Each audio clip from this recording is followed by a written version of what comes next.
There we go.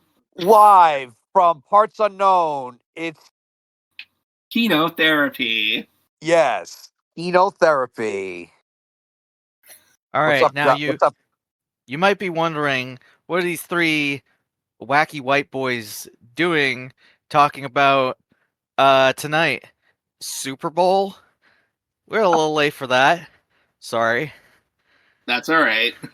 That's my fault. Oh, it's no problem. Well, we did talk you. about We it love the you. last episode. We love you. Yeah, we love Anyway, you, Alex. You edited the episode, so it's all good. let's give a big round of applause for Alex. Yeah, Alex. Yeah. I gave myself one. So that yeah, Super Bowl ended up not being so super.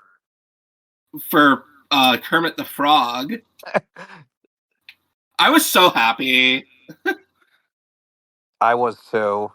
I think a lot of people were. So, what happened? Oh, and now get this, Matt. I don't know if you saw this on Twitter or not, because I can't remember if I tweeted about it.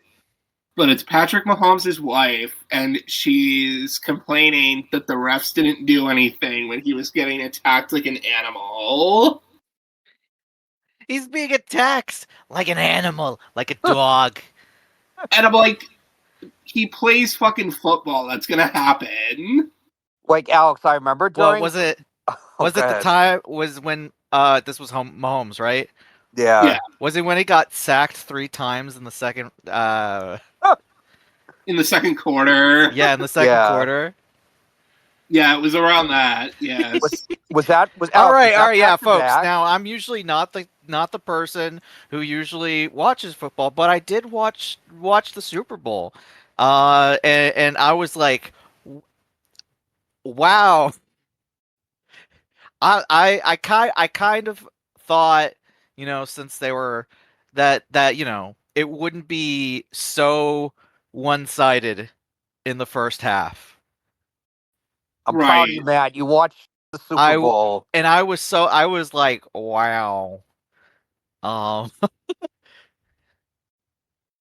yeah, that was not expected. So anyway, so the game started, and by the time of the end of the first half of the game, it was what was it, 26 and goose egg? Yes. Yeah, I think so. Yeah. And I was like, oh, I think it's over for the Chiefs. Insert wah wah. Wah wah. I was like, unless there's a legendary comeback, I was like, I don't think it's gonna happen.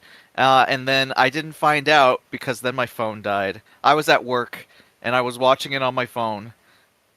Nice. So what also happened thanks to those people over at Tubi who gave us a Nightmare Fuel commercial at the Super Bowl, if I recall. I wonder where they show the skin hats. Yeah, isn't that the one with the guy who is born with the cowboy hat head? Oh yeah. I think that was Tubi. That was pretty what were you thinking? How was it on Tubi, Map? Is it's never been on like a free streaming service like that? It actually looked pretty good, and I think that there was at the bar that was close by, you can kind of see the game. Mm-hmm. And it was running faster than on the TVs in the bar. That's wow. That's funny. It's like, screw you, Netflix. Tubi could do a better live event than you. Yeah, what the fuck, Netflix? If with fucking Tubi. Oh, are we roasting the Jake Paul fight again? That and what was it? That Love Is Blind finale? Like, it was so like, I think they freaking canceled it because it was so laggy. You know what Netflix gave us in the Jake Paul fight? It gave us ass. Ass. So, Alex, recap the second half to Matt. Yes, please. So basically, by the fourth quarter, it was like 40-0 Philly, and the Chiefs did score like some garbage time touchdowns, but it wasn't enough for them to win the game. Right. Yeah, I think what he gets sacked 6 times total, Alex, in the game. So I think he got sacked at least 2 more times in the second half. So the other thing too that's interesting is that they think Tom Brady curses Patrick Mahomes because Tom Brady was announcing the game on Fox. Oh yeah, I saw that. He was he was the announcer. I saw on the Tubi. And so what happened was because the last time Patrick Mahomes lost a Super Bowl, it was to Tom Brady. So I think Tom Brady being in the building helped. Yes. Gave us some bad energy. Some juju, bad juju. Some bad juju. Yes, I couldn't think of the word. Yes. And then they also think that Tom Brady is Philly's good luck charm. I'm glad Philly's only Super Bowl isn't to the Patriots now. Yeah, same. And this was a better team than that team, I feel like, Alex. Yes, it was. Some people think this is like one of the best Super Bowl teams of all time. I was like, let's like wait on that for a bit. But the thing was, is like I feel like the Patriots lost that game because like there was that Malcolm Butler benching that was stupid. And Right. And that was one of those games, whoever had the ball last was going to win the game. It was, yeah. And I think who had the ball last was Philly. I think so, yeah. I mean, it was 7 years ago. I can't remember. Yeah, then we won one after that, so it was fine. So basically, Philly has also stopped 2 3-peats. Yes, so Philly, when are you gonna give Tom Brady a large Philly cheese steak? Yes. For putting the juju on Kansas City. Although there is one thing that I will say about Kansas City is like at the beginning of the game, the refs were already starting their stupid shit. Oh yeah, so I was watching and everyone. The one thing that while I was watching, I was like, I wonder what Alex thinks of this. I was hearing people like glazing Mahomes, you know, and I was like, oh, I bet he's rolling his eyes right now. I was, yes. I'm like, I knew it. But the game was better than I thought it'd be, honestly. I almost didn't watch it, and now I'm glad I did. I know. I'm glad I watched it too. I think I watched most of it. I didn't watch a lot of the third quarter because I was doing other things, but I watched the first, second quarter, and the fourth quarter. Did you watch the whole game, Alex? I did, yeah. Yeah. But the halftime show wasn't bad. Yes, the halftime show. Did you see that before it went out, Matt, on your phone? Yes, I was able to watch a good portion of it. Yeah, I thought it was good. Phone decided to up and die because for whatever reason it didn't charge the night before. Mm-hmm. So. Oh, my phone's done that a few times. I hate that. All right, man. I wish I could go back in time and redo that episode that we did on the Drake Kendrick beef. Oh, yeah. Because I feel like there's much more information that I know now that I could better explain that. And I would love to explain it like, all right, so there's this guy named Aubrey. He's Canadian. And there's this guy named Kendrick. He's from Compton. and then I would just go like, all right, so back in 2009, it would just be like a whole like history thing. Mm-hmm. But there's just so much lore that I know now that I only vaguely knew back then. And now like re-listening and hearing and seeing like all the people reacting to it, because this was that whole event was like content farming, frankly. Whether you like it or not, there was a bunch of people reacting to that shit. Yes. But it was mostly like Maya pissed off for no reason. And Matt, they did it. You said they would do it. Yeah, and okay, so yeah. back to the halftime show. So it was Kendrick Lamar. He played a couple songs, and then a bunch of Twitter avies of middle-aged white men with backwards baseball hats in their car with the freaking wraparound sunglasses were like, I don't really care too much for this rippity and a rapidy.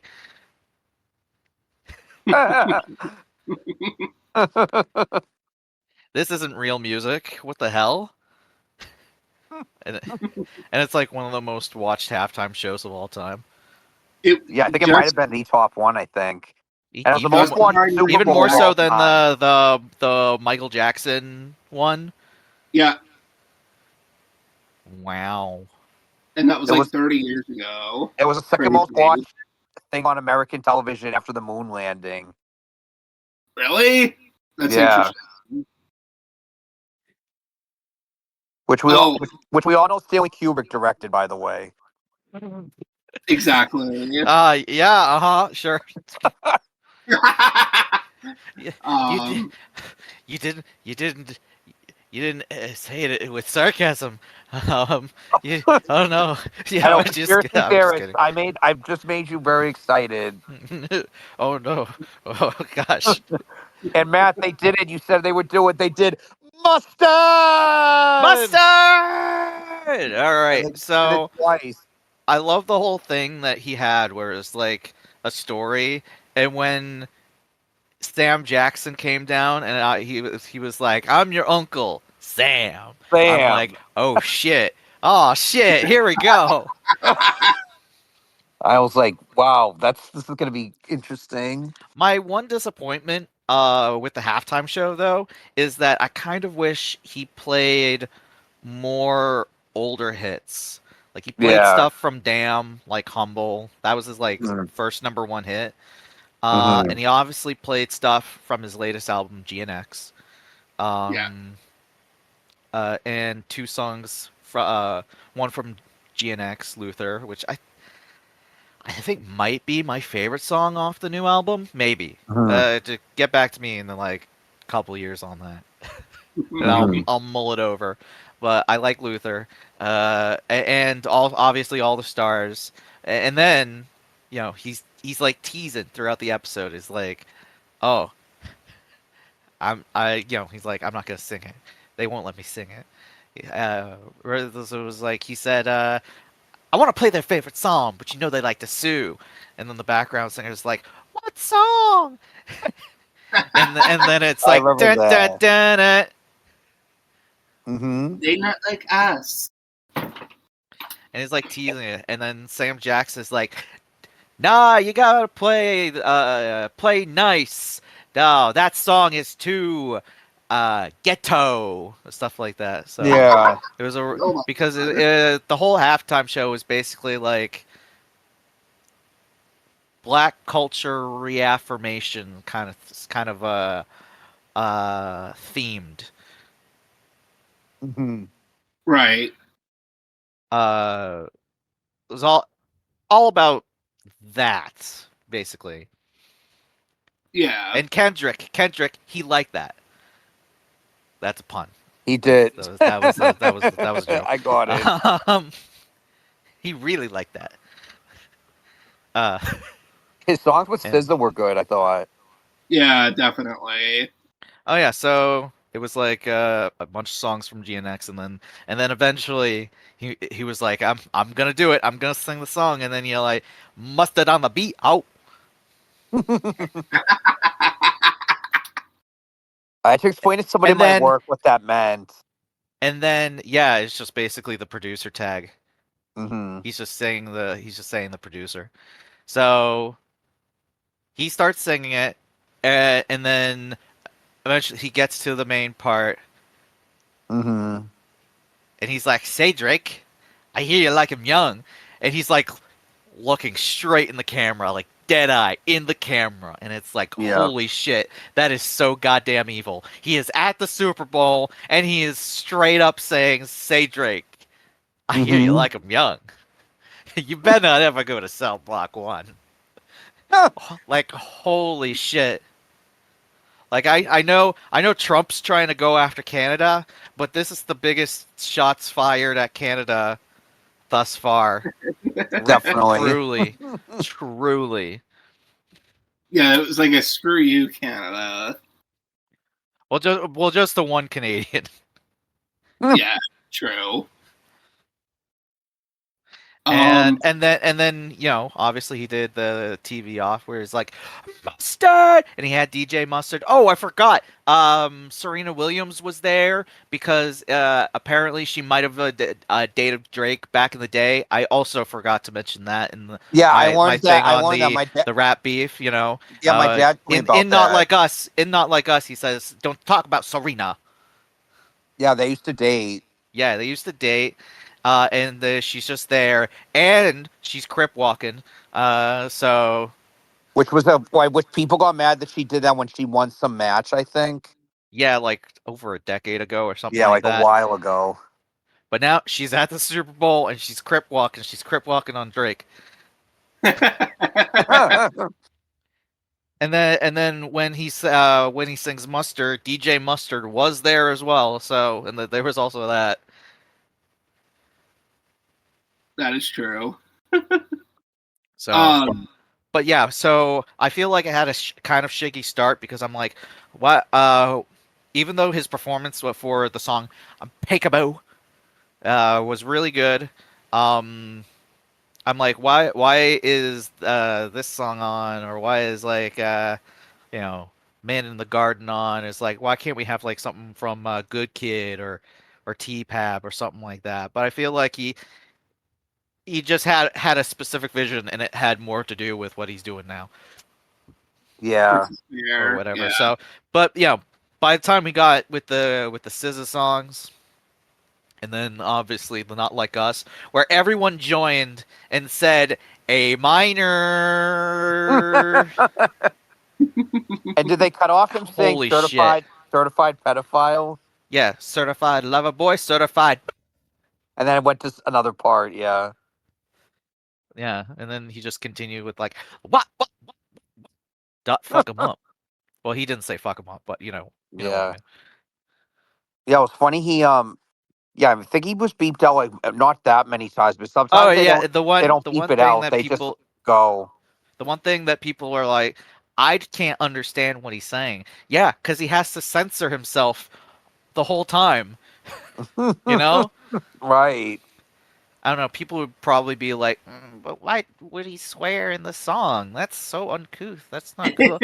But like, I mean, whatever. It's like it's art. Art is like, you know, especially something like that. You just put your heart and soul and what you feel into it. And if you feel like, swearing or saying the N word, which is apparently, for someone who's black who's just saying it, so uncouth to say. Yep. But it So was a it's like, pretty. yeah, you're gonna be like, oh, I don't understand. So, but whatever. As you were saying, Alex. It wasn't a bad halftime show. Besides that, Yeah, I watched it a second time, and I liked it better the second time than the first time I watched it. I think the first time I didn't know what to think at first. I think the same thing with Matt. Hmm. I noticed there was a lot of songs I didn't know except for Not Like Us because I haven't listened to a lot of his new album and his new music. So I was like, I didn't know a lot of the beginning songs. But then once I like watched it again, I enjoyed it more. yeah. But was anyone else confused by Stitch running onto the fucking field? Oh yeah, that was an ad, obviously. Yeah, there weren't a ton of Why did movie Stitch run? ads. I got to admit, it's kind of funny. No, it is. It's like, I mean, I told yeah, you that maybe there was going to be a Lilo and Stitch ad during the Super Bowl, and it technically was. I just didn't think that it would be in the Super Bowl, like with those frickin' Nickelodeon Super Bowl live shows or something like that. Oh yeah,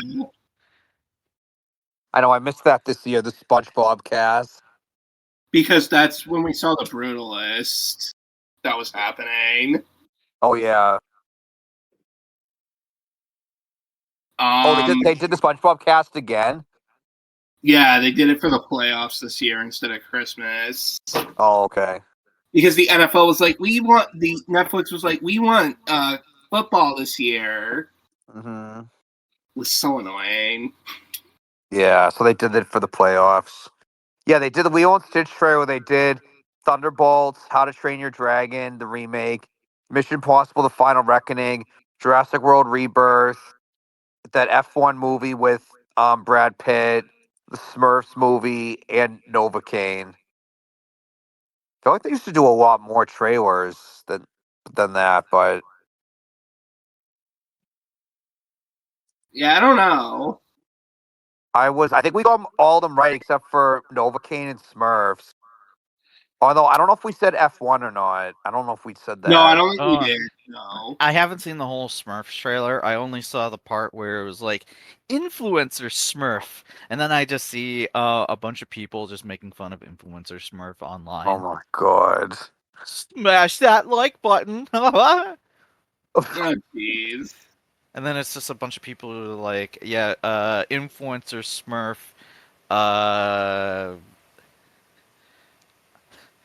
it's just a bunch of like things. Influencer Smurf got canceled for DMing a young Smurf or something like that. But then they did the When Harry Met Sally ad, and then Sydney Sweeney was in it. Yeah, she said, "I'll have what she's having." Whoa, that's so funny. I like that movie. I just think that scene is so uncomfortable. Like when she's making all those noises. Yeah, I've just seen it so many times. It's not funny to me anymore. No, I get that. I've never seen the whole movie. I've just seen like bits and pieces of it, but that scene I've just seen too many times. It's so overexposed in media. Yeah, I think my favorite ads were the kid with cancer like doing the run, and the ad with I it might have been Little Caesars where Eugene Levy's eyebrows get off. I saw that. I knew that stuck out to me because I think we've always talked about Eugene Levy's eyebrows. We have. That which are great, by the way. He has fantastic eyebrows. He does. It's like what was that Soviet leader, Brezhnev? Yeah, Brezhnev. They're like Brezhnev eyebrows. And his fucking daughter was in the ad. It just flew off his head. Yeah, it was Little Caesars. Yeah, it was Little Caesars. That's right. But yeah, no Dan, thank God.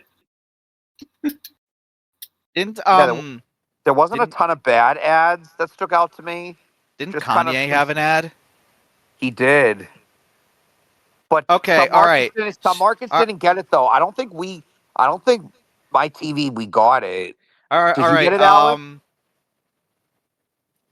Story time. It's about Kanye, or as he's now known as Ye. So he apparently put out a ad on the Super Bowl. He paid for like two ads, either two specific ads for his merch store that he had, where he sells a bunch of his like shirts and stuff for like $20 or something like that. And in the ad, he just filmed it on his phone, and he is at the dentist's office, it looks like, and he is clearly huffing that good shit in the dentist's office. And he's like, I just got these new teeth in, because if you recall, he had replaced all of his teeth with some new grill or something like that. So yeah, recently we've had a very interesting Ye event that had occurred recently, but I think the Super Bowl was the start of it. So he put out an ad for his online store. I forget what's the company that runs the online store? You know? I'm not sure. Hold on. Well, I know we Ye have the Donda Sports, but I don't think it's around online anymore. store. Shopify. So it was a Shopify store, and so he was so at the Super Bowl. If you went to the website, it was a shirt with a swastika on it. That was the only thing that was being sold on the whole thing. So if you know, Kanye is currently on the Nazi train, and he actually went kind of crazy back on Twitter, tweeting things like I am a Nazi. Don't take that Yeah. out. Don't edit that out of context. No, but it's real. He tweeted it. I know. And a bunch of other. I think he tweeted porn, and it's like I love to goon or something like that. Oh yeah. A porn video? Yeah, Oh my god. like Yeah, did he get banned? no, but he No. deleted it, and now those tweets are gone. But they have obviously been archived Mm-hmm. like a lot. So yeah, he tweets, "I love Hitler. What now, bitches?" and stuff like Yeah. that. He's not the only one since the last episode to delete their Twitter, which we'll get to in a little bit. Okay. So yeah, I think that's a good segue into our next. So well, yeah. So he's just gone completely crazy. But well, when has he not been completely crazy? Let's be honest. So I remember he was saying some shit about how him watching 21 Jump Street changed the way he viewed Jewish people. I'm just like, what? well, it apparently hasn't worked. He needs to watch. So what? He just watched 21 Jump Street. He needs to watch 22 Jump Street now, and he will revitalize his love of Jewish people. Now, man. will that change how he feels about Adolf Hitler? I'm not Probably so not. sure. Because he literally said he's a Nazi. Yeah. No, well, actually, he wrote, I love Hitler, what now, bitches? And then in another one, oh, these are all caps. So, some of my friends are Jewish, and I don't trust any of them. Oh, jeez. Like, oh my gosh. And then there was a bunch of things, and then one guy kind of got his ass and was like, um oh, rip Kanye or something like that. And then he went in his replies and was trying to get at him, try for a good comeback, and the guy just kept on dogpiling him. It's kind of funny, but yeah. So all you Kanye fans, how hard is it for all you Kanye fans out there to say over to see these like very anti-Semitic, off the wall like tweets and be like, he made graduation, he made graduation, he made graduation. You know? Yeah. Right. How hard is it for all of you to say that now? Exactly. It's a what is it? What do they call those questions that don't provide an answer or don't need an answer? Oh, rhetorical question. That's just a rhetorical question. Anyway, that was a little. So we did the Super Bowl. We did. I mentioned Yee. Yep. Mm-hmm.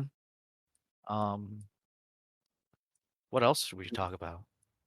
So the Saturday Night Live 50th anniversary special happened. Saturday night. I know you guys love Saturday Night Live. Hopefully, you guys talk about Saturday night is much better than anyone talking about fascist Yee. Right. No, but you informed our viewers.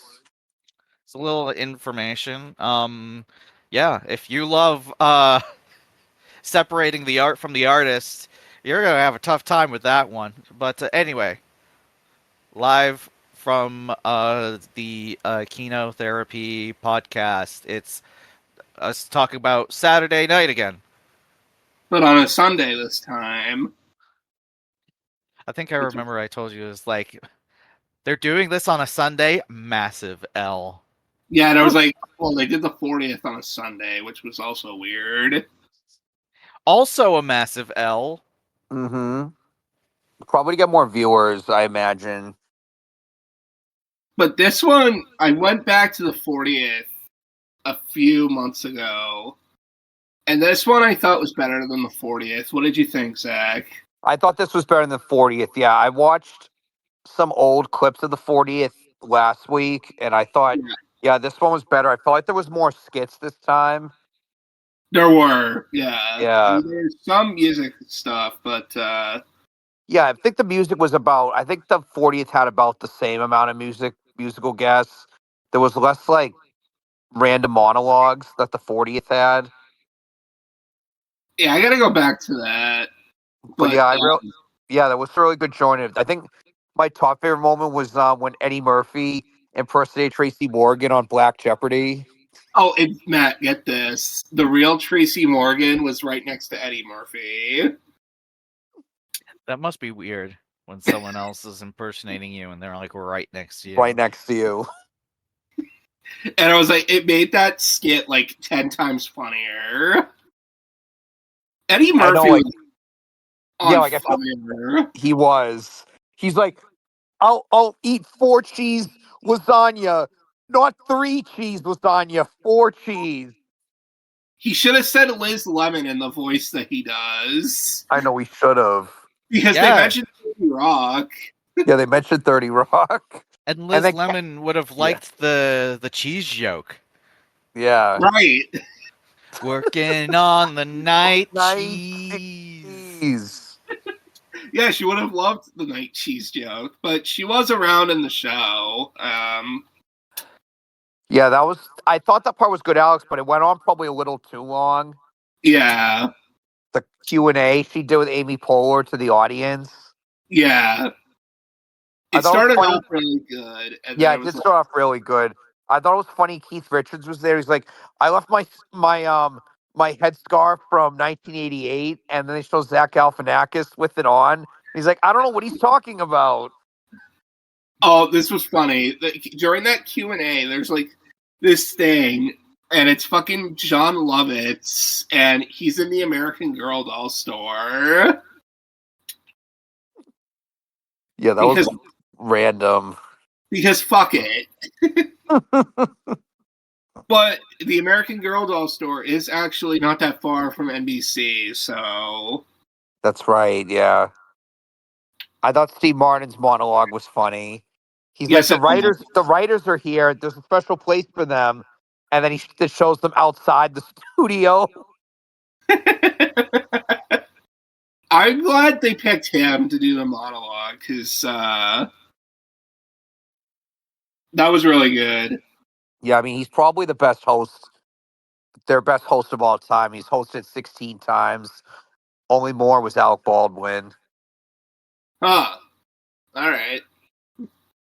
Well, Alec Baldwin was involved in the show. He did the commercial, like the best of the commercial sketches. Yeah, he did. Yeah, that was funny. And was he mentioned in the monologue? I don't think so. Yeah, they didn't make a Rust. They didn't make a Rust joke. Is that what the movie's called? But there was the joke of the hosts that have killed someone. Only 2 of them. Mm-hmm. Oh, that was John Mulaney that said that. Yeah. Yeah. Oh, John Mulaney. There's been 895 hosts, and only 2 of them are murderers. O.J. Simpson and Robert Blake. And if you want to include Alec Baldwin, then you can. But he's allegedly.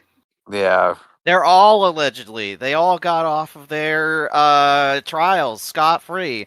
Although, we all have the opinion of OJ that he probably did it. A lot of people talk about that less about Robert Blake, but let's be honest. If you've seen him in Lost Highway, you're like, Oh yeah, that motherfucker did do some evil shit. And speaking of OJ, they did acknowledge Norm Macdonald's probably the biggest star from the SNL that's passed away since the 40th. And they did mention him and how he always made fun of OJ Simpson to the point where he got kicked off the show because of it. Man, if he was is that how alive he got when fired? if he was alive when O.J. Simpson passed away, oh, he would have had a field day. He would have, He would have yeah. been like, well, he wouldn't have said this. He would have been like, yeah, I'm about to go in. It was just funny because, he did Burt Reynolds, and he had this idea where the real Burt Reynolds would have showed up and would have been like twice as dumb as him. I thought that would have been really funny. Yeah, that would have been funny. Jimmy Fallon, how many skits was he in? Was he only in one? Oh yeah, I'm glad they brought back Debbie Downer. That was funny. Yeah, because I wanted her to appear in the 40th, and she only appears for like I think a second or something, like in the monologue. In the 40th. Oh, yeah. Yeah, so Jimmy Fallon was only in one skit. I remember, and it was funny that she's like, "I can't have children," and Jimmy, I know you remember me saying that once before. Isn't that famous Disney World skit where she says it and Jimmy Fallon just can't stop laughing? Oh yeah, I rewatched that skit the other day. I was like, And Matt would have liked this part of the show when they did In Memoriam, but instead of In Memoriam, they did In Memoriam to outdated stereotypes and offensive moments on SNL. I sent the Rob Schneider one in the other chat yesterday. Yeah, so many Asian stereotypes on the show. Oof, oof, oof. I mostly posted over that the Rob years to see if Sean would react. He didn't. Yeah. But then I remember Tom Hanks introduced. Tom Hanks was like, "But you all laughed, so really, it should be you, the audience, that is canceled." Oh yeah, and I know there's currently a kerfuffle on the Twitter, or currently X, the Everything app, about Tom Hanks. Oh yeah, because of MAGA Dog. Yeah, MAGA Doug made his return. From what I gather, he played a MAGA character, and people are like, "How dare you make fun of MAGA? We won the election. You are a pedophile elite who eats babies, and you should make fun of our God King Donald Trump, who won with the mandate of God, a 1 point something % mandate of heaven." Exactly. Even though it's a character from 2016. And I'm like, hey, am I wrong, or have I not seen a picture of Tom Hanks with Ghislaine Maxwell? Have you? Nope, I haven't. All right. Well, I think if we'd known, we would have seen it by now. I haven't seen it. And Mr. Epstein, and I feel like Casablanca. I feel like if with someone who tried to ingratiate themselves with as many celebrities as possible, if it was like one that you would try to do it with, it would be Tom Hanks, but they haven't. I have not seen a picture. Someone's probably having an AI cook it up right now. Oh God! Don't give them ideas, Matt. Oh yeah! Like that hasn't, like, someone's not doing that, or hasn't already done it already, for all we know. What else did you like about the show, Alex? So I liked, seeing Will Ferrell in the sketches. I liked the sketch he did with Eddie. So he did this sketch with Eddie Murphy towards the end of the show, and he made Eddie Murphy break and Kenan Thompson because he fumbled one of his lines. It was so funny. Is that what because I think what happened was he came out in short shorts. Yeah, like Like that, you've seen that skit where he comes out with the like American a flag Yes, shorts. it was kind of like that. I think it was referencing that. But yeah, he made Kenan Thompson break when he came out wearing that, and Yeah. Then when he fumbled his line, he made Eddie Murphy laugh. yeah. I watched the musical in the New York City where Oh, that was funny. yeah, that was funny. Where instead of doing the Nathan Wayne randomly shows up, they're doing like through the decades since the '80s. So they're like Nathan Wayne's at a table. He's like vodka and cocaine. What a wonderful phrase. It was like vodka and cocaine ain't no passing phrase. It was funny because at the end they were like, "Where the hell did David Spade go?" And then he went back to the audience Because he was just done. But yeah, Pete Davidson wasn't overexposed. No, he was. Yeah, he was. I think he was just. Oh no, he was in two skits, and he was in the pre-recorded skit with original cast member Lorraine Newman when he played his Chad character. Oh yeah. Oh, We have a yeah. friend. The funniest thing was the abduction skit.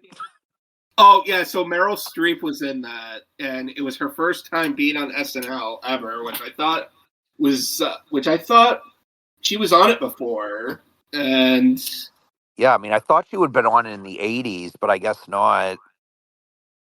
like I thought like she would have been someone that I could see host like several times.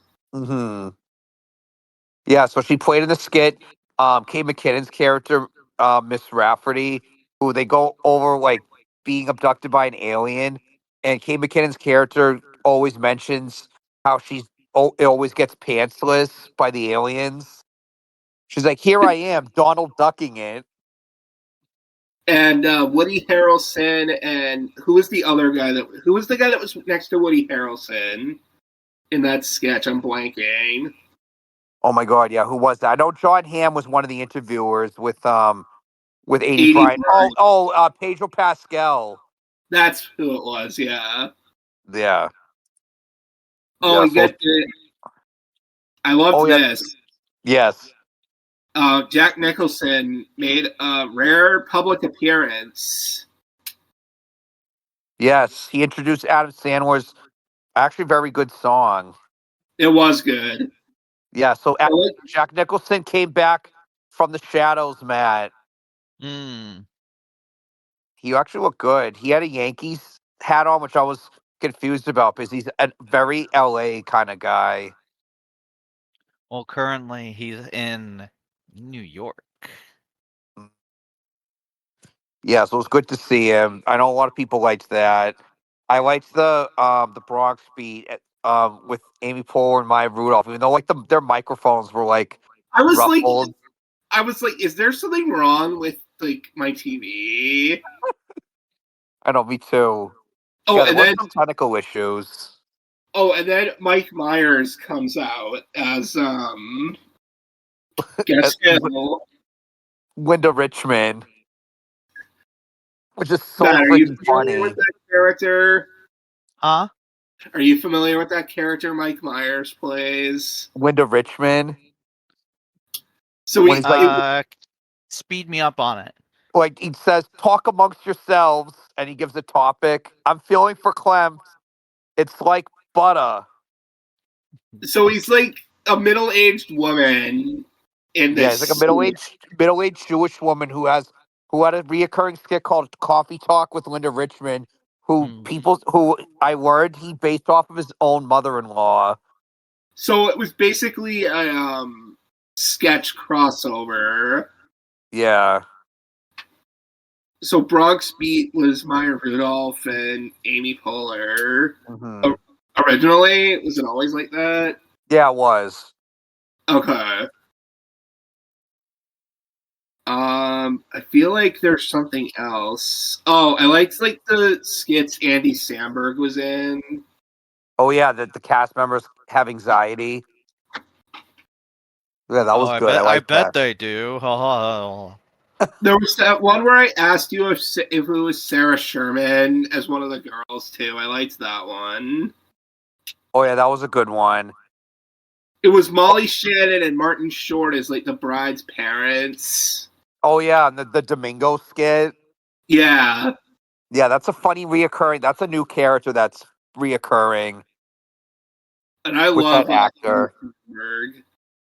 So it was Yeah, that was good. I liked that. And yeah, Sabrina Carpenter was on it. She was in that skit where they sang to the tune of Espresso. She's like, I don't understand this song. And she also opened up the show with Paul Simon. They sang Homeward Bound, which was cool. Oh yeah, I think I saw a picture of that, and someone was like, "Man, man, Paul's looking really old, but Garfunkel's looking good." And and I remember there was one joke where he's like, I sang this on the I sang this with George Harrison in the seconds in the show, and then Sabrina Carp, and he was like, "Oh, like you probably were too you weren't born yet when I did that." And then Sabrina Carpenter's like, "Yeah, I wasn't born yet, and my parents weren't born yet either." Oh gosh. But anyway, oh, the last thing was Matt would like this that Paul McCartney sang the last song. He sang an Abbey Road medley of Golden Slumbers, Carry That Weight, and The End. And he actually sounded pretty good because apparently he sang 3 shows in New York like the previous days. Right. Yeah, so he was pretty good. He was with his band. Overall, it was a fun night. Yeah, overall it was really fun. And I watched the concert was fun too. Definitely that's on Peacock too, I think. So Oh definitely yeah, Oh yeah, the As cock. for Ben, who is not here right now, Yeah. we call it the cock. oh yeah, I didn't get to watch the concert because I wasn't home. How was that? It was really good. Yeah, I would say. Yeah, I would definitely watch. It was good. They had I think every era was pretty much represented. They had Lady Gaga, Cher, Arcade Fire, Nirvana came back together, like the members that are still alive. They had Devo performed. Matt, they had David Byrne performed. Oh, nice. Oh, Yeah, and so excuse me, it is pronounced Gaga. Gaga. Oh, Lady Gaga. Lady Gaga. Oh my god. But yeah, it was a great weekend. They did an excellent job with the show. I definitely, yeah, I think I liked it better than the 40th. So I saw something that on Saturday they re-aired the very first episode. Oh, did they? On Saturday night, yeah. That's cool. I know I showed you that first episode recently. Yes, you did. And it was good. Mhm. We saw a lot of things in that Saturday night movie, which Matt recently watched. I did. It's a good movie. Although I feel like the whole thing of like, oh, this is a revolution and all that, and it's like, bro, calm down. This is a comedy show. It's an hour and a half comedy show that's airing on TV. Oh, you're Calm the talking fuck about down. that scene with Cooper Hoffman, right? It's Dick Ebersol.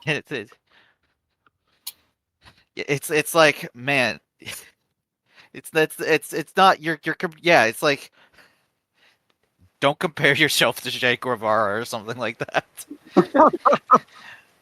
And then he's like, as my good friend Che Guevara would say, and it's like, oh yeah. I liked Willem Dafoe in that movie. And J.K. Simmons with that Oh, Yeah. I like J.K. Simmons. He had a great.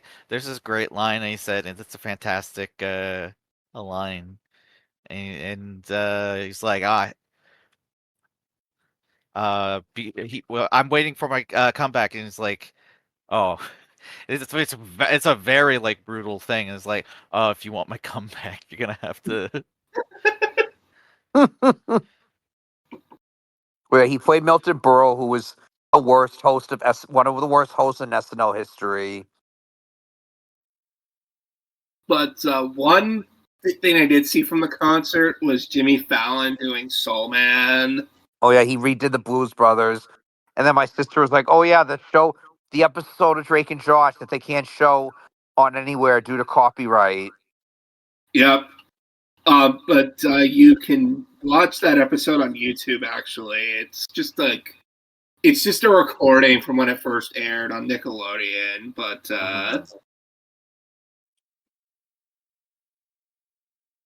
that's one of my favorite episodes. Yeah, it's a good one. I don't have much else to say about the SNL show. Yeah, SNL is one of my favorite shows, one of Alex's favorite shows. So yeah, it was a good time. Everybody did a great job, well written, good skits. I'm glad you enjoyed it. Mm-hmm. Well, one thing I will say is I want. Yeah, I know you guys were live tweeting. Sorry about that. I know you guys were live tweeting about it, so I'm like, oh, I hope they're having a good time watching it. I see Zach tweet out, "It's an institution." Oh, and then I tweeted because that it's picture. so overused that they say that it's an institution. It's an American institution. But Eddie, this is my official petition to get Eddie Murphy and Will Ferrell to do a movie together in the near future. Yeah, or at the very least, Adam Sandler and Will Ferrell. Yes, because I'd pass away. Let's hope it's just like something original and not like, oh, we're doing a remake of See No Evil, Hear No Evil, or some stupid shit like that. Yeah, or let's do a remake of Twins. Yeah, that'd be dumb. You're right. Even though I think they were going to do a sequel to Twins with Eddie Murphy, but that's besides the point. Of course, they have to do a sequel to fucking everything. But I think that they canceled that, I believe. Good. Mm-hmm. But who is canceled is one of the lead stars in Emilia Perez. A nice segue there. Oh yeah. So yes. let's. You really want Carlos Sofia Gascon? So we all watched Emilia Perez, right? Yeah. So I looked it up. It has a 17% audience score on Rotten Tomatoes. And it's the lowest rated Best Picture nominee of all time on Letterboxd. Even lower than Cimarron and the Broadway Melody. At least that's what you said, Matt. Yeah. Yep. Well, let's just all agree that it's ass. Okay, so you guys, all right. I guess let's show a picture. You're okay explaining the other person. Let's show a picture of that deactivated their Twitter account. Let's show a picture of the John Cena saying "ass" right here. Yep, we'll show ass. Ass. And then I don't mind this being the picture for the episode. Yeah, I'll probably do that. You're kind of obsessed with that GIF right now. Well, this guy I watch on YouTube, he overuses it in his tier lists when something is ass. When something is ass, it is ass. Okay, so you want me to talk about it? It's up to you. Can you handle talking about two controversial people that deactivate their Twitter accounts in one episode? I mean, if I have to. Well, fuck Emilia Perez. If you want to do it, I can chime in. I feel bad. Oh no, it's fine.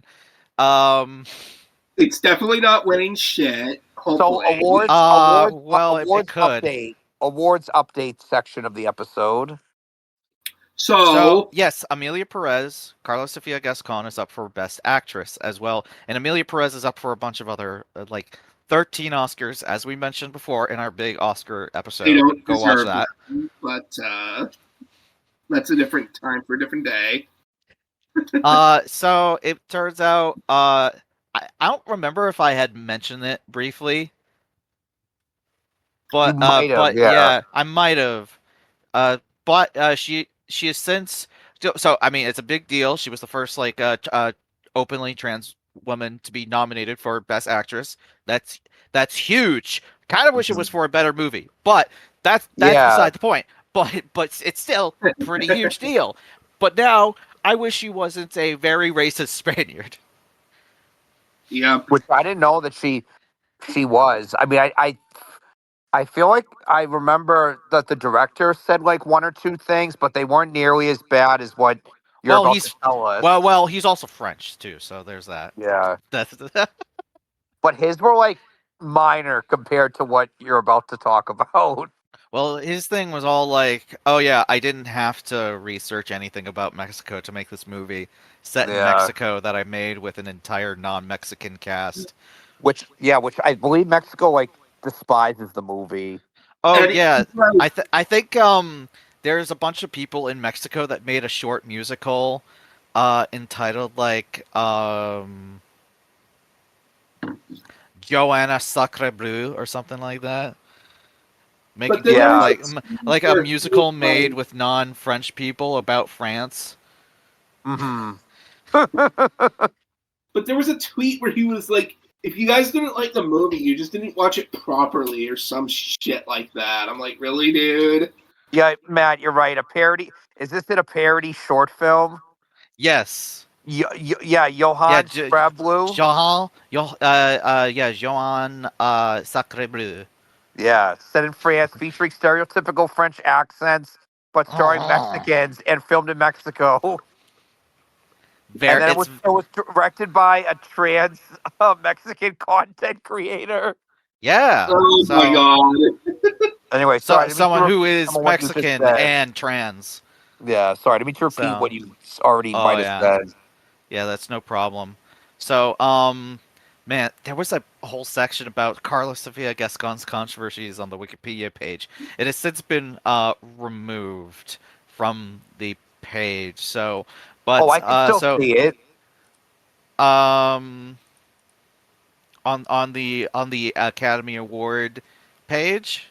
Oh no, I'm on the movie page. Sorry. Oh, on the page for the movie itself. Yeah, Oh, that's a whole nother thing. Yeah. yeah. So the Oh, bottom under there's that Mexico transgender representation industry response are the like four controversial parts of the. Movie's oh, but bad when it's yeah, got we four talked about controversial that. things. Okay, so uh, after she got the award nomination, she then someone decided to dig into Gascon's Twitter. And not even that long, like 4 years ago. Um, she's apparently anti-Catalanian, which Yeah. is very crazy. So, you know how there's racist people in America? Well, in America, people are only racist against people based off of race. Whereas in Europe, it is based off of that when they're being bigoted, it's very much about ethnicity. So being an American and looking at racism in Europe, you're just like, wow, they've just invented like it's almost like they invented like 2,000 different kinds of racism. It's wild. It's wild over there, frankly. Hmm. Which is why America is better. You freaking Euro fucks. You Yeah, they fucking are you sometimes. fucking A lot of times they're more sorry. A lot of times they're more racist than yeah the United States. Again, Um we know not all of you European listeners yeah, that no, might be listening. I'm joking. I'm being a little over facetious, but Like, it is crazy to be like, "Oh yeah, I'm specifically against Catalanians." It's like, what the mhm. fuck are you talking about? Yeah, the U.S. has a whole other issues which Yeah, we'll so which we'll save for another day. so for those who aren't in the know, there is a group of people in the sort of that part of the European peninsula Hmm. called Catalanians. Um,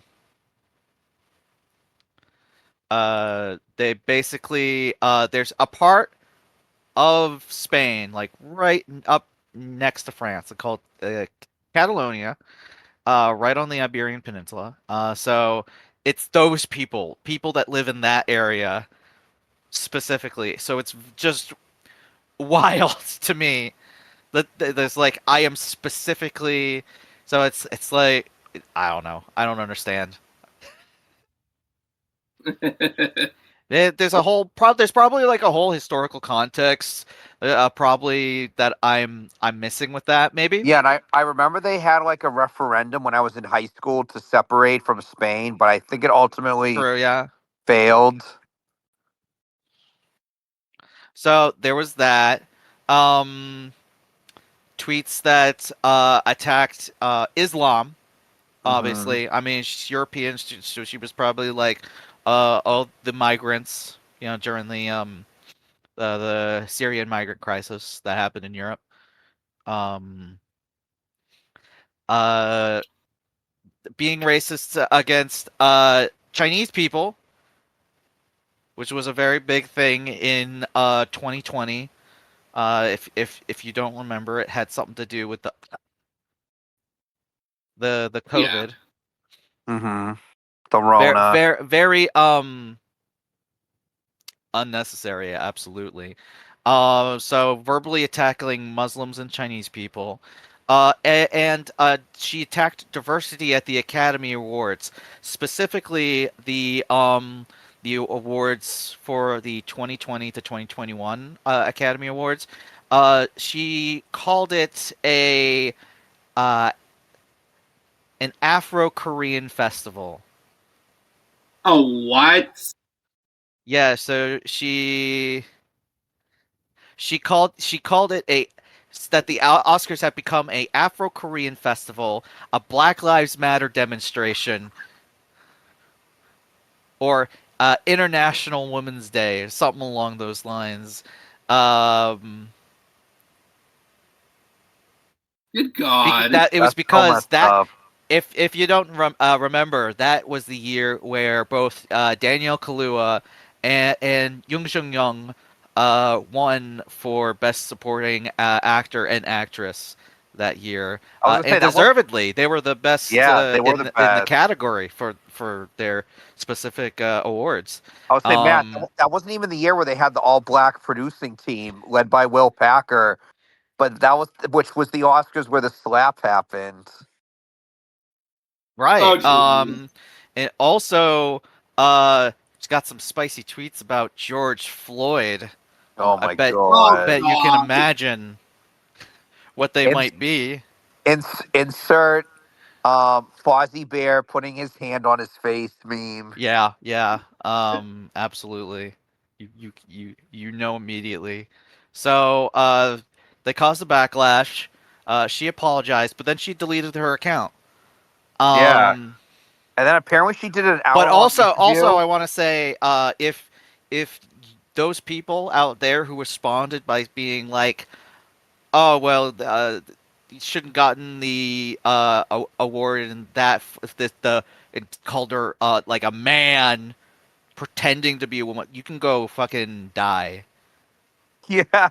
I mean, she's racist and awful. Yes. You don't need to be transphobic, so you can either change your heart or you can fucking die. I was say, being transgender doesn't make you racist and Yeah, homophobic. being transgender doesn't excuse you from being racist against Chinese Exactly. people and being Islamophobic and any of that. Um, so yeah, so and apparently she had a hour-long TV interview that on CNN, became very emotional and kept saying how she was not racist and compared her struggles to the struggle of black people. Oh my Oh, my God. Very, god. Ew. very funny. A lot. No, I'm laughing because So she's got more backlash because of the interview. Yeah, she hasn't appeared at any of the awards, right? The recent award Oh yeah, shows. and also Netflix kind of took her name off of the awards campaign when they released the awards campaign poster for the movie. It shows Zoe Saldana, um, who has her own I say slight she has her own controversy. controversies with racism. It's I know there's one where it's like when she played Nina Simone, which I don't know why she played Nina Simone. I don't even remember her playing her, but yeah, that makes Yeah, sense. and there was a movie. Yeah, there was like a low budget movie, called Nina, where she played Nina Simone. Um, and people were like, um, Huh. hold on, the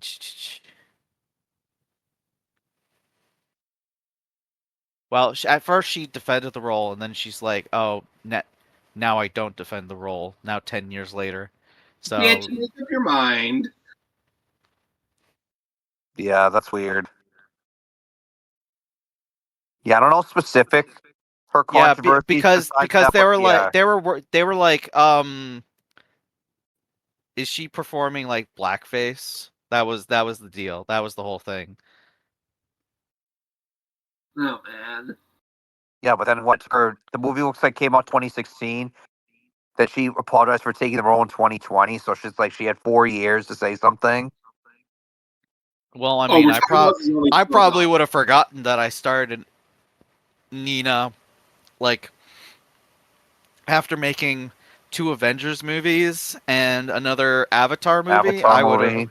I would have forgotten. Well, That would have been in the and, back of way in the back of my mind after that. and Guardians of the Galaxy. So I mean, True. Way in So the back Matt, of my mind. I wouldn't do you, even think about that. do you think Miss Gascon is going to be at the Oscars or no? She could. The only way I would think she would be banned from the Oscars is if she slapped Chris Rock. right. Right, exactly. Because that's how you get banned now. I did imagine see Will imagine she Smith just in the slaps Chris Rock. documentary. Not because almost in a similar way to Will Smith, but she just slaps him because she's racist. Oh my god. Yeah, I know, really. All right. Um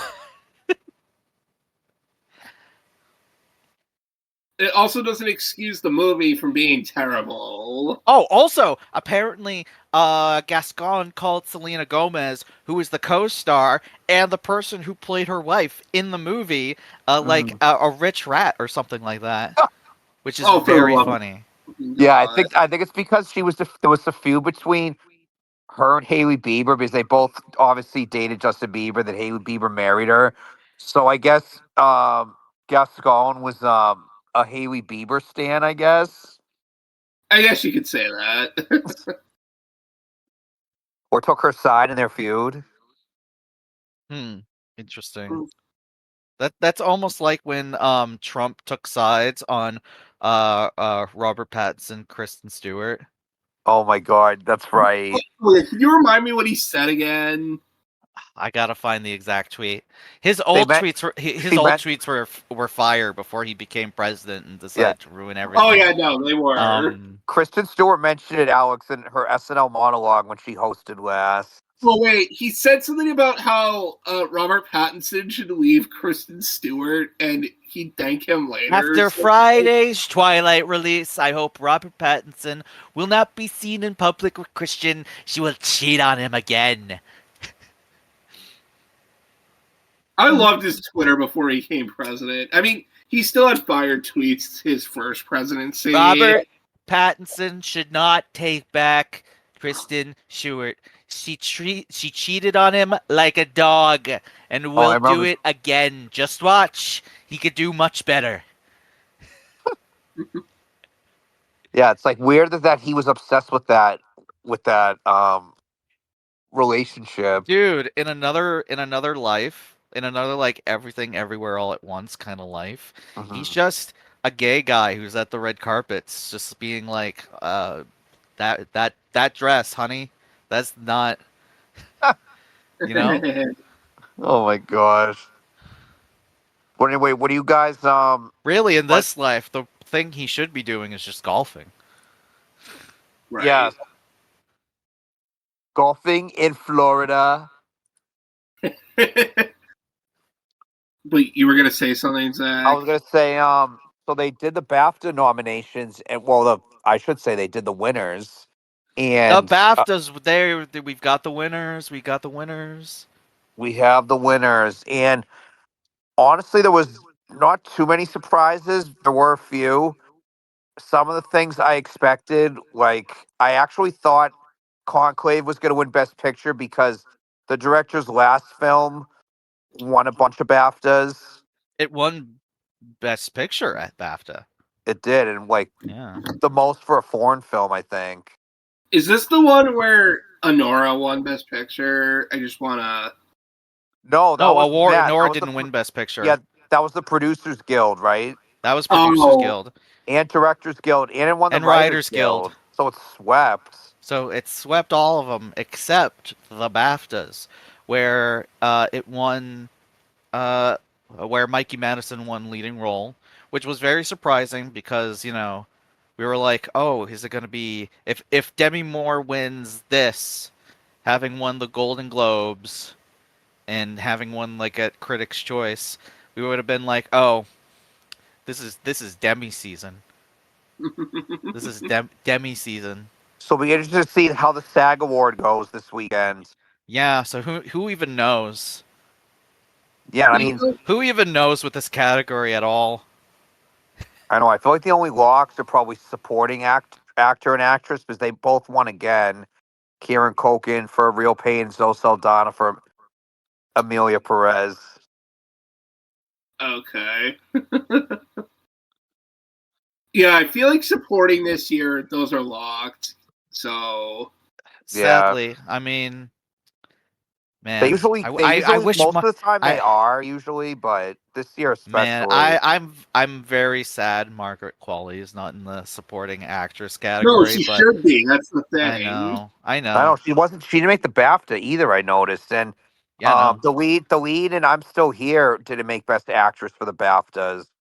I'm surprised. Which is why she was a surprise a win at the Golden Globes and a very good choice at the Academy Awards. I'm calling it now, and Alex, when I talked about this, I think there is a chance that she spoils and wins that category. I first of all, with the category of actress, like it's besides the racist Spanish lady that we've talked about, the four other performances in the category are really good, and I wouldn't mind any of them winning. Mm-hmm. Really, Mikey Madison, Cynthia Erivo, Demi Moore, and Fernanda Torres. Any of them could win, and it would be fantastic. Like if you took out Carla Sofia Gascon and put in someone like Marianne Jean-Baptiste or Lily Rose Depp, great category. It would be a fantastic category. Solid category. 10 out of 10. Yeah. Definitely. That's my 2 cents. So screw the racist lady. A couple of surprise. Jesse Eisenberg won original screenplay. Yeah, I was surprised about that. And Wallace and Gromit won for animated film, which isn't too surprising because it's the most British film to win at the BAFTAs this year. Yeah, I still think Wild Robot will win the Oscar, but it'd be funny if Wallace and Gromit won. I wouldn't be surprised if it was Flo, though. Yeah. No, I still need to watch Flo or Wild Robot. Either one, I feel like, are the ones who are up for that award. So I still gotta watch Flo, but like Wild Robot and Wallace and Gromit were both really good. I'm like, sorry, Michael Mouse, this is not your year. True. Yeah. Super/Man won for best documentary. Unfortunately, it was not on the short list for documentary feature at the Oscars. Mm-hmm. That is annoying. So while all the other nominees at the BAFTAs were all on the short list, with 2 of these nominees also being best documentary feature nominees. Yeah, Alex, I don't know. Will and Harper made the BAFTA Best Documentary nomination. It did. Yeah, I didn't know that. Yeah, it I did. was so like Matt always says, that movie had a better Will Ferrell Sherlock Holmes than Holmes and Watson did.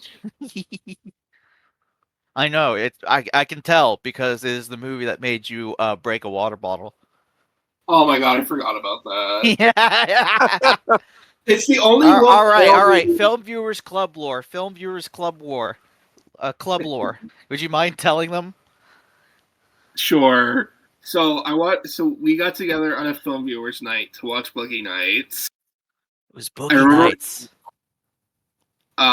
Holy shit! So there's a movie that I watched a few days before that called Holmes and Watson, and I love Will Ferrell, so I went in there that movie with an open mind.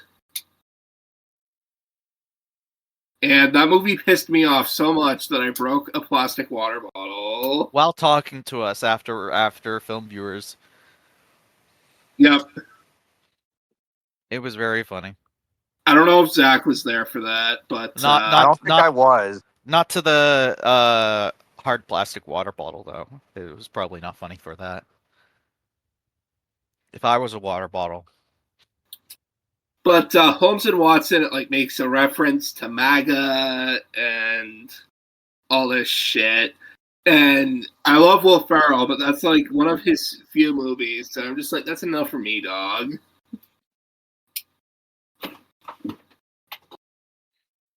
But do we have anything else to say about the BAFTAs? What else? So our favorite movie of the year, Emilia Perez, won international film. I hope I'm Still Here wins international. I agree.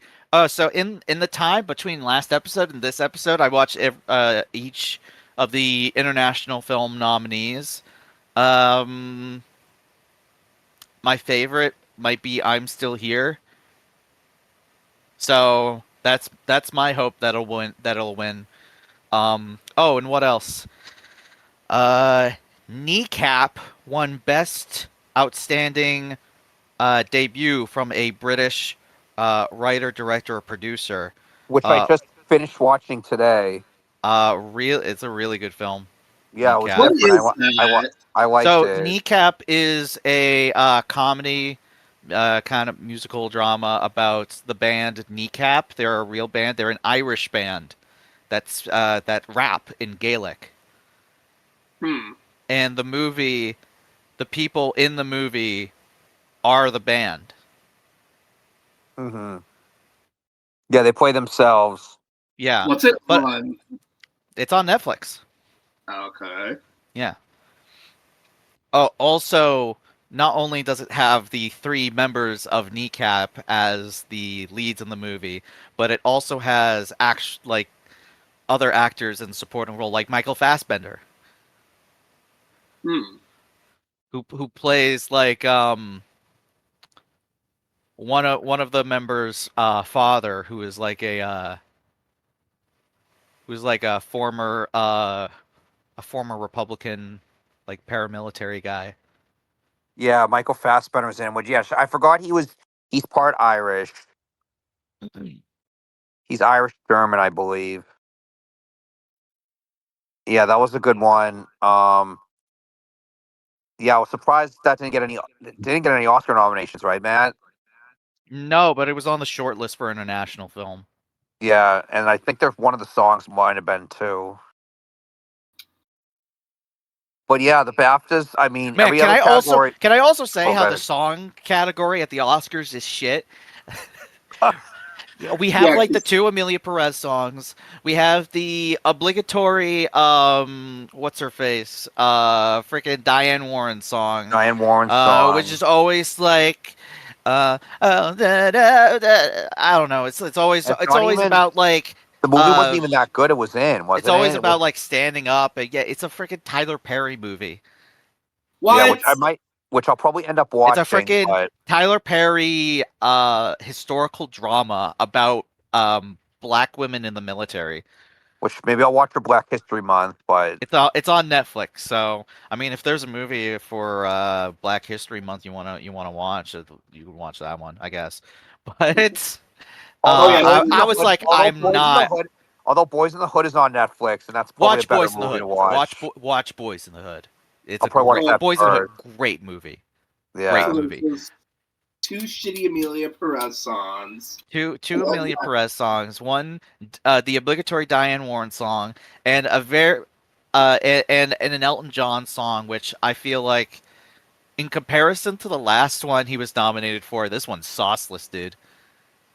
It's fine. It's good, but I'd rather not Oscar worthy. It's not Oscar worthy. I'd rather Kiss the Sky from the Wild Robot. I'd rather that had made it. Well, yeah. Where's that? Where's the Will and Harper song? Will and Harper Where's song, yeah. Where is Oh, the one by Kristen Wiig. Yeah. Where is that song? They didn't shortlist any of the songs from I Saw the TV Glow. No, they didn't. Where's the frickin' Trent Reznor song from Challengers? That was a great song. Challengers didn't get nominated for shit. Yeah, what the fuck? But I saw the TV. They were like, Luca, not your year this year, even though you released 2 movies. Right. Not your year. Sorry. Oh, Queer was the other one. Was the other one Queer? Yeah. Yeah. I couldn't think of it for a second. So, all the other nominations are pretty like, oh yeah, that makes sense. Like, makeup going to substance, that makes sense. Mm-hmm. Now, Matt, do you guys think with Honora sweeping the Guild Awards, do you think it has a chance of winning Best Picture now? It does. I do. Yeah. Yeah. And I wouldn't be mad if it did. Yeah, neither would I. The only movie between that and The Brutalist, so I'm kind of glad. Because last year we expected Oppenheimer to win. I'm kind of glad this year there's a little mystery. So I say to Zach, like, at least, a couple times a week, just as long as it's not Emilia Perez, I'm fine. I remember my sister was like, "What if Conclave won?" I'm like, "That'd be funny and hilarious, but also deserved." So the only one that doesn't deserve it is Emilia Perez, and I think that's funny. Yeah. Oh my god! And if you're a listener who actually liked Emilia Perez, we're sorry. Oh yeah, if you like Emilia Perez, then that's fine. If you enjoyed it more than us, that's fine. That you're completely entitled to your opinion. Just worst thing. It's wrong. That song in English was the worst song. Oh yeah, penis to vagina. And it was like man to woman, or was like woman to man. Zach, man did you hear what to I woman, said penis to vagina. When Matt said the opinion thing, I did. Even though it's wrong. And hilarious. Speaking of bad opinions, I had finally done it. What? I watched all the worst pictures of Razzies this year. Clap! Round of applause. Yes, so please give me some claps. Give me some claps because I need it. I need it after watching all of them. I want to hear the Reagan part. Oh, okay. Yo, don't worry. I'll get to it. So I have a list of all of the Razzie worst pictures in order of preference, ranked from this year. So from best to least. And then we won't talk about the Razzies anymore until next year. I swear. Okay. Okay. So, at number, I include the one film that also was nominated for worst director. So, we're gonna talk about 6. Okay. All right. So this is the best to worst. Least bad to most bad. Oh yeah. Okay. Good. Yeah. At number 6, I have Megalopolis. Because personally, it was this movie's got balls. Yeah, at least it went for the effort. Yeah. It's I admire Megalopolis. for its balls to the wall ambition. Coppola is like one of the last surviving members of the new Hollywood guard, right? Mm-hmm. He had this long gestating project, and he made it after decades, and he's it's obviously full of passion, and it's obvious you can see the obvious inspirations of people who have influenced him, like Abel Gance, which is why when I watched it, I was like, man, this movie would slap if it was a silent movie. Mm-hmm. Um, and when I was talking to our friend Mike, he said it feels like a Neil Breen movie, and I'm like, holy shit, it does. It feels like the result of giving Neil Breen millions of dollars, a book on Roman history about the fall Mm-hmm. of the Roman Empire, Yep. and the ability to do whatever the fuck he wanted. So I still haven't seen Megalopolis, but I heard it sucked Megacoccolus. Yes. Yes, yeah. I mean, it's not bad, but it's definitely weird, and I feel like if I was just watching this in theaters and if I had not paid full attention to it, like if my diversion had if my thoughts were diverted for like 1 second and I tried to get back into the movie, I feel like it would be like an incomprehensible movie at times. It felt like that, and I actually saw it in theaters. But I don't know. I like it because it's an insane movie. It's really crazy. It's crazy that it now exists in a good way. It's good way crazy, but also crazy. At 5, I have Joker Folly a Do or Folly a Doo Doo. No, I don't think it's as bad as some people say. I think I agree with you guys. However,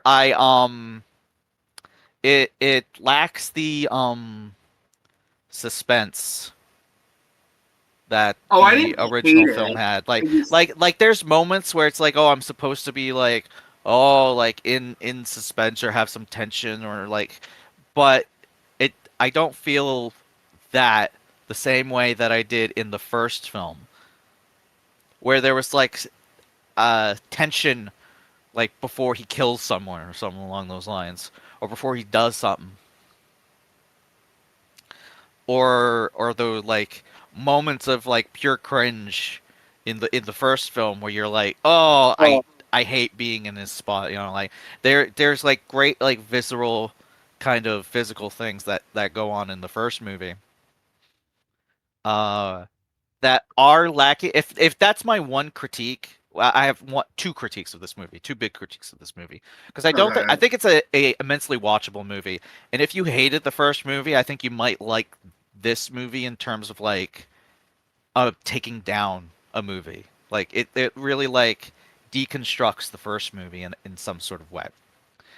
Um, but I really think it lacks the suspense that we got in the first film, and also you can tell that it's a film made out of spite, like 100%. Yeah, he didn't So want to direct it. exactly because he didn't want to direct it, and the studio had him do it. They gave him the mandate to do whatever he wanted, and he decided to make it a musical.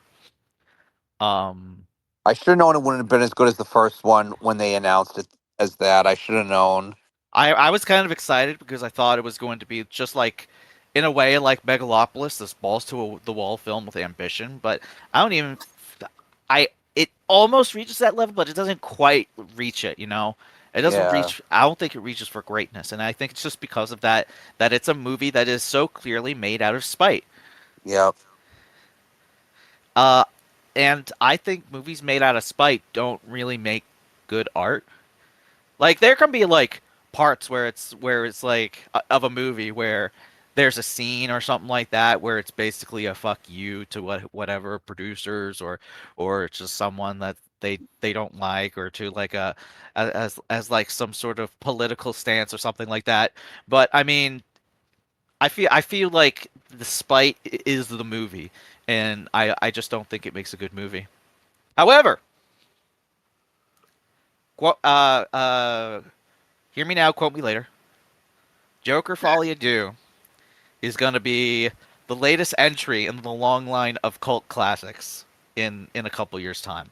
Hear me now. I feel like, Yeah. All right. People appreciate it, yeah. At number 4, it's a movie. It's another movie we've all watched. At number 4, Unfrosted. I know how Oh much you God. guys love Unfrosted. Oh yeah, we loved that movie, Alex. Oh yeah. You sat down, milk and Pop Tarts in hand, nice warm Pop Tarts. You sat down and watched a nice, fantastic movie. By Jerry Seinfeld. Okay, so I wrote interesting experiments in making a comedy that isn't funny. Yeah, fuck you, Jerry. And I thought that was such a funny thing. I feel like it's kind of it I don't know. It's not funny, just not in an offensive way. Like I'm not offended by how unfunny it is. You know, I might have guffawed maybe once or twice, but I wasn't. You know. Oh, can I say this? Sure. This movie does a fucking parody of I January. knew you would talk about this. I even fucking... tweeted, "You always bring this up." Go ahead. So it's the freaking, what is it, the Kellogg's mascots that storm the fucking Post building. Yep. Like it's January 6th. Yeah, we always bring that up, Alex. I'm like, what the fuck am I watching, Jerry? Hugh Grant has the helmet with horns on it. We know.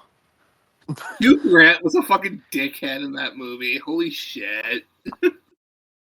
But I was like, holy shit, Jerry, what the fuck am I watching? I don't think I laughed once during the movie. Matt, did you laugh at any point?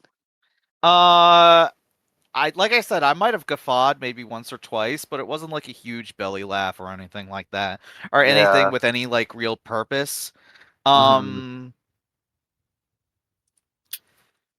might have laughed when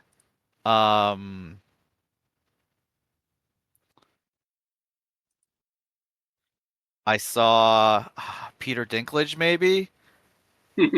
Maybe I'm not so sure. I can't. I don't really remember. I think I might have laughed at one scene. Maybe that's a lie. I think I laughed the same, like once or twice. I think. I don't remember specifically like what I laughed at or something along those lines. So Same.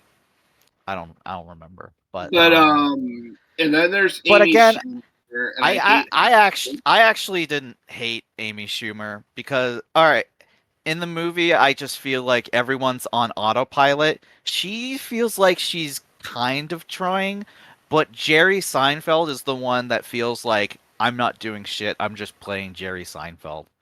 Yeah, that's how it felt to me because I'm like, can you at least pretend to give a shit, Jerry?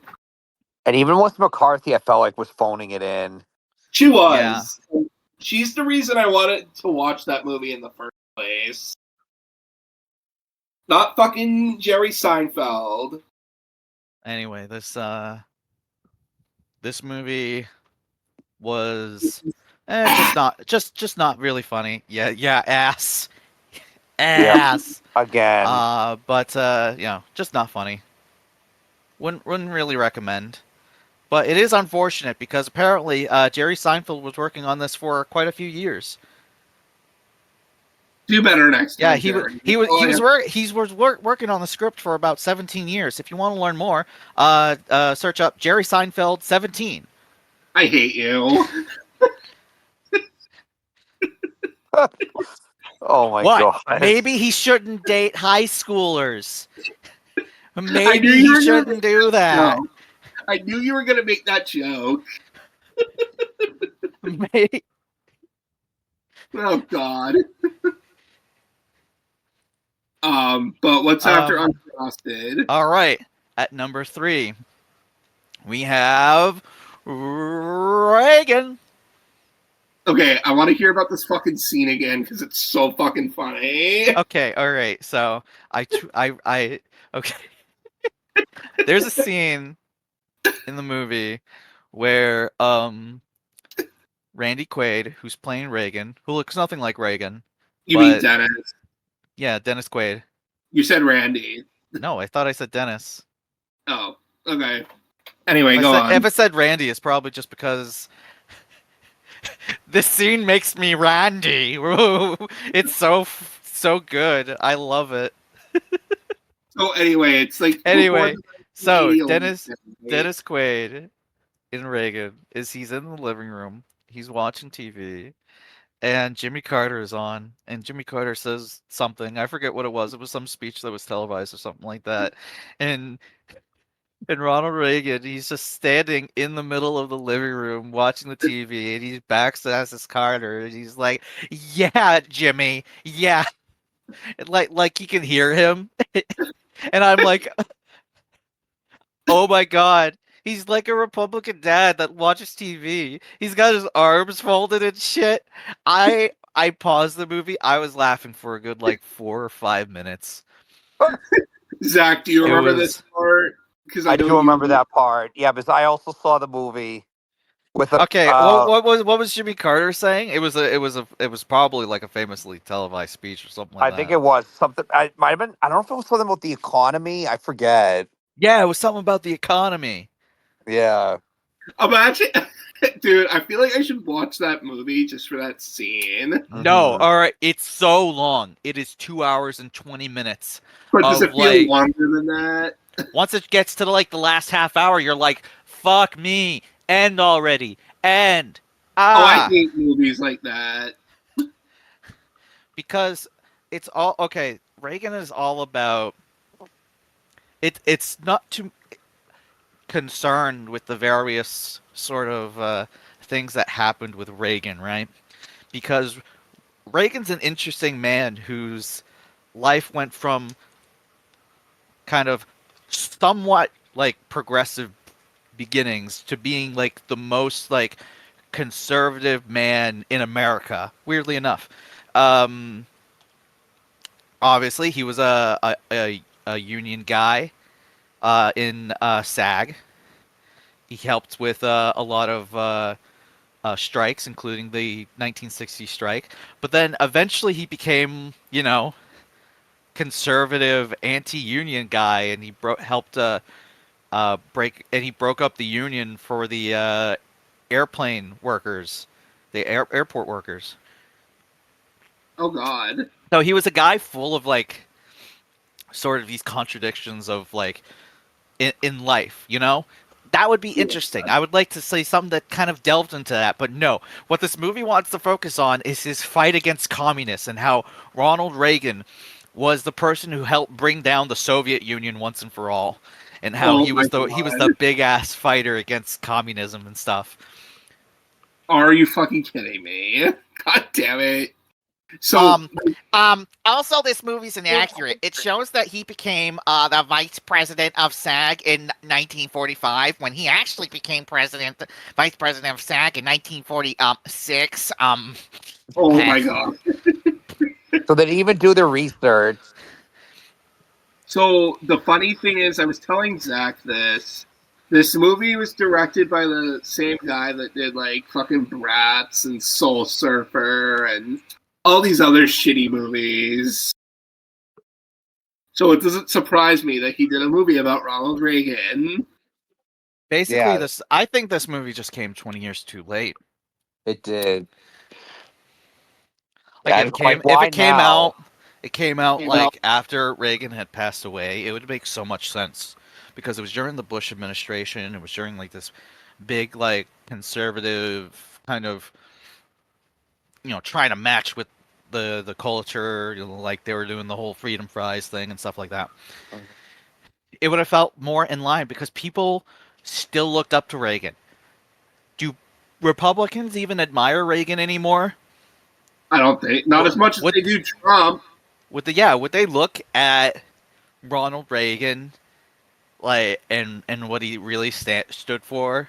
No, the only thing that you really hear with Reagan anymore. It's like maybe the concept of Reaganomics, but even that doesn't really work anymore. No. But whatever. No. Reagan, very long, very inaccurate. Also, John Voight is in it. He narrates the whole movie, and he's bad. What the fuck? Dennis Quaid, not good. He doesn't look like As Reagan. Ronnie. He's as Ronnie. He's not That's good Ronnie in it. Reagan. So like I said, there was that one scene.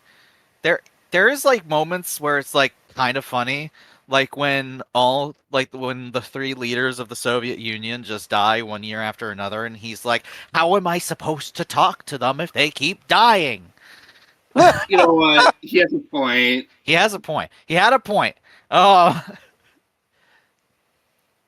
But yeah, then this movie is just like, oh, let's glaze over AIDS. Let's glaze over Iran Contra. They didn't even talk about that. I forgot they didn't even talk about that. No. I mean, they did, but it's not a big thing because the whole thing is about his fight against communism. Yeah. Because the whole movie just basically boils to that one moment where he tells Gorbachev to tear down the wall. All right. But anything is like, they mention the AIDS crisis. They mention the airport workers union. They mention Iran Contra. And then like Penelope Ann Miller is like, oh, you can't get impeached for this. It's our legacy or something like that. And it's like, bitch, this is 1987. He's gonna leave in a year. I know, really. God damn it. It doesn't even show him having more problem with Alzheimer's during his administration. We see it like once where it's like he kind of misremembers something like later on, and then, but that's like after his presidency. We don't really see too much of that. It's kind of like how in a movie where they want you to know that the person is sick and almost terminally ill by them grabbing a handkerchief and coughing, and then you see the blood on it. Yeah. Oh man. Kind of like that. I Oh think I've heard no, Ronnie forgot something. Oh no. What's next? Okay, yeah, so that was Reagan. Don't recommend. Oh yeah, apparently John Voight, he speaks in a Russian accent. His name, he's not a real person, and the name of the person he plays is just the first and middle name of the guy who was in charge of Chernobyl. Oh my god. So fun fact, but okay, That is that's so Reagan. stupid. I forgot about that. That's Reagan. At number 2, and I know you love to talk about this movie, but it's everyone's favorite comic book movie from last year. It's Madam Web. Oh, fuck that shit. Hated that movie. Holy shit. It's honestly baffling, the movie, in some aspects. That it even got made? Kind of. It's like, I heard the production was really bad. why is it like this? Why does that Tahar Rahim? Why is he talking like that? Why is he acting like that? Why is he so bad? Why does this movie exist? What's with the editing? Why is it doing that? I forgot how. Why is Dakota Johnson is so unconvincing? She was horrible. Just Well, she's not okay. No offense to her, but I don't think she's that good an actress. Like when you're in movies, they need to put her in better stuff. They just need to put her in better stuff. She's not that good of an actress. So there's 50 Shades of Grey. I haven't seen any of them. Maybe she just needs a better talent agent to help pick her. She does. Because her last couple movies have been shit. So, like, when she's in a good movie, it's a very minor role, except for Cha Cha Real Smooth. Yeah, Cha Cha Real Smooth. The Bad Times at the El Royale. Wait, I forgot she was in that. But, like, when you do movies like Madam Web and 50 Shades of Grey, it just kind of takes away from that. Oh, and she's in Black Mass, too. It's just, like... Although that movie I didn't think was... I thought it was decent at the time. She wasn't memorable in the movie, though. No, she wasn't. Yeah, so Matt, I feel like we finally reached the pinnacle of superhero cinema, where we have movies like Madam Web I kind of ruining it. hope so. Yeah. So I don't think Zach's gonna watch it when he has Netflix, which I wouldn't blame him. No, I'd rather watch Morbius than that. No, I actually think Madam Web is better than Morbius. Than Morbius, Oh, yeah, no, really? I'll give Madam Web that. I think so. Probably just because it's at least it's amazingly baffling in like some of the creative choices and what it does, like editing wise and acting wise and story wise and stuff like that. But at least it's like it's at least visually looks fine, looks perfectly fine, it looks good. Whereas Morbius is so dark, so dour, so ugly to look at, and so unfun. Besides, like Matt Smith in that one scene, you know, where he's dancing for some reason. Besides, like that one scene, it's like the movie is like just disgusting to look at. No, it is. I agree. So it's like I would watch Madam Web again if before seeing Morbius again. Morbius. I'd see it. I I watch Madam Web 12 times before seeing Morbius once. I'll probably never see either of them. So I'd rather that would probably be the better choice. Yeah. I'd rather watch Kraven the Hunter 20 times than Morbius. But like we haven't said shit about Venom: The Last Dance because I didn't hear it was dog shit. But I remember roasting the trailer when Zach and I saw Saturday night because like there was like some cliche dialogue, and I said to Zach, "Oh, I think the Earth will be fine without Venom." Yeah, they're like, I think the world is going to end, or like without Venom or something like that. And then Alex said something like, I think the world will be fine without Venom. And just that airplane scene, it looked so shitty. It does. And Matt, last but not least, at number 1, or actually last but least, my least favorite Razzie film of 2024. I watched this. You watched it? It's so shit. I know what he's gonna say. I didn't Borderlands. This movie sucked ass. It was so bad. Ass. I thought you were gonna say the Steamboat Willie movie. No, that wasn't nominated for Worst Picture. That's right. It wasn't. Borderlands is frustratingly nothing. Actually, not even frustratingly, because that would mean that I had like an emotion. Nothing. It's boring. Oh, it is. So I said to Zach when I watched it, and I think I said this to you too, Matt.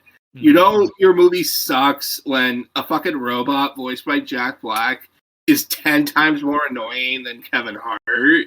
Oh, hell yeah. He was way more annoying. Like, he's the quippy one.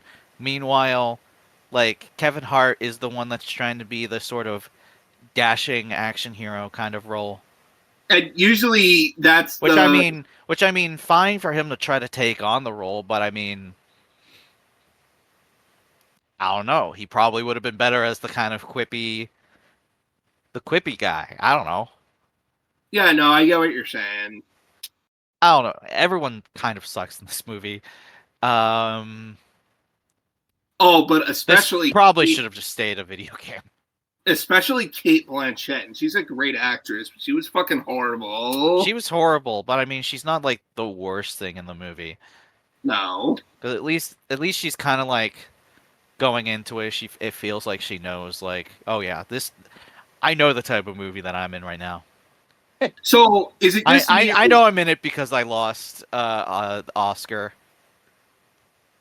So was it just because me? I didn't get it for Tar. So the thing I'm wondering is it just me, or did it look like Jamie Lee Curtis didn't want to be there? Oh no, yeah, she sucked in this movie. She sucked. Holy hell. She like phoned it in. She looks like it was so bad. Oh, and then there was that girl from Barbie. She was so fucking annoying.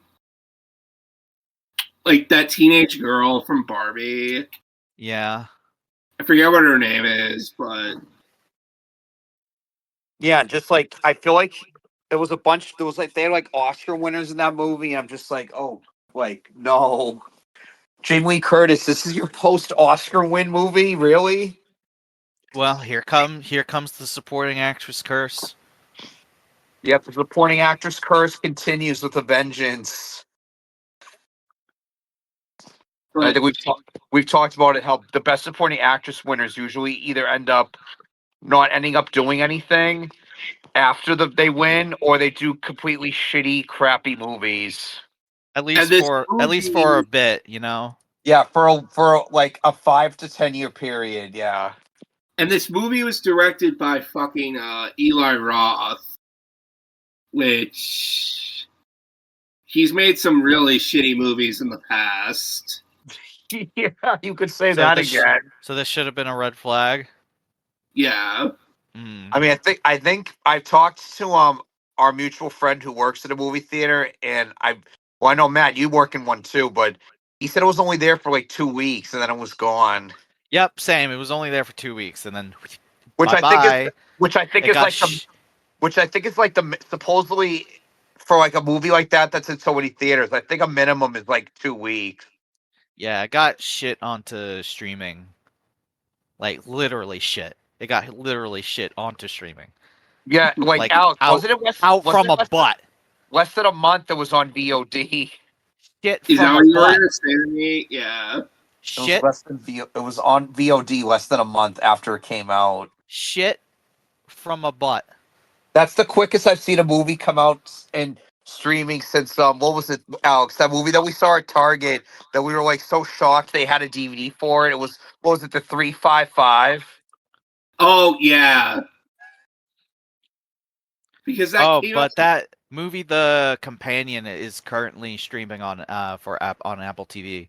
Oh, and didn't that movie just come out in theaters like 2 weeks ago? It's like 20 days. I am very worried about the turnaround for movies to streaming now. I thought Companion didn't do that bad. No, it didn't. And Dogman's already on there too, and I heard that's been doing well.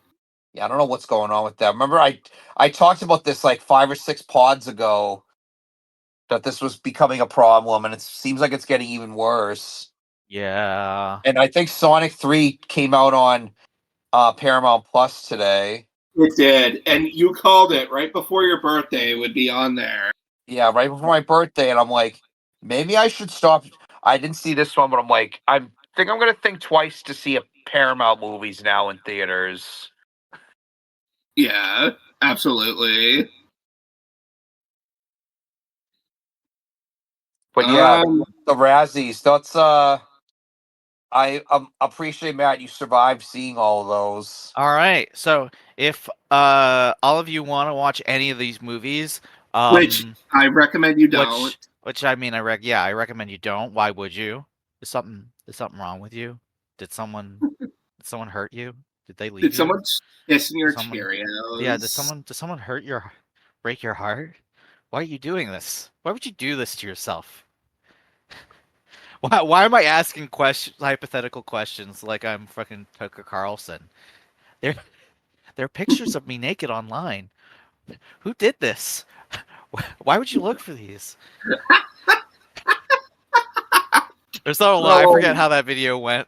If you want to see Borderlands, it's on Stars. If you want to see Madam Web, it's on Netflix.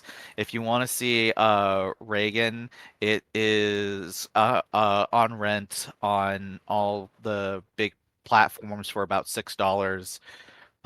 That's still too much. If you want to see Unfrosted, that is also on Netflix. If you want to see Joker 2, Folia Doo-Doo, that is on Max. And if you want to see Megalopolis or Mega Balls in Your Mouth, it is not streaming right now. Sorry. No, what studio made that? I think it was was It was what? Americans Lionsgate? American Zoetrope. I forget who distributed it. I think I it think might it's have been Lionsgate. Lionsgate, I think. So, but yeah. Yes. So, All right. and I guess update on movies to where you can stream them on for the Oscars, On which is what's the probably a screen? much better version of time. So, Sing Sing is already out on Blu-ray from A24. Oh, But you can stream it on Max sometime in March. It's also already available on VOD. What else? Nickel Boys will be available to stream on MGM Plus on the 28th, and it's already on VOD. yes, I bought it and I got the book. I haven't started reading it yet, but September 5th is going to be on Paramount Plus and MGM Plus on the 25th. It's already on VOD as we oh speak. great. I rented it on VOD today. There you Fucking go. wonderful. Complete Unknown is going to be on VOD on the 25th. And I would assume probably The Cock because it's Focus Features. On the Cock on the 21st. Well, this while you actually, now that I'm thinking about it, as you're listening, you've probably all of these are probably past, so these are probably already on the various streaming platforms as So you if are that's the case, listening. sorry. Nosferatu is going to be on the Cock. The extended version. The Brutalist just came out on VOD. Today, yes. Along with along with The Companion and Dogman, as well as Sonic the Hedgehog 3, Room Next Door, and The Last Showgirl, excuse me. That was And me. probably Paddington in Peru in 2 weeks. Yeah. I think that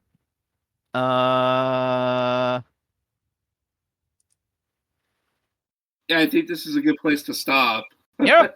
Yeah. I think it is.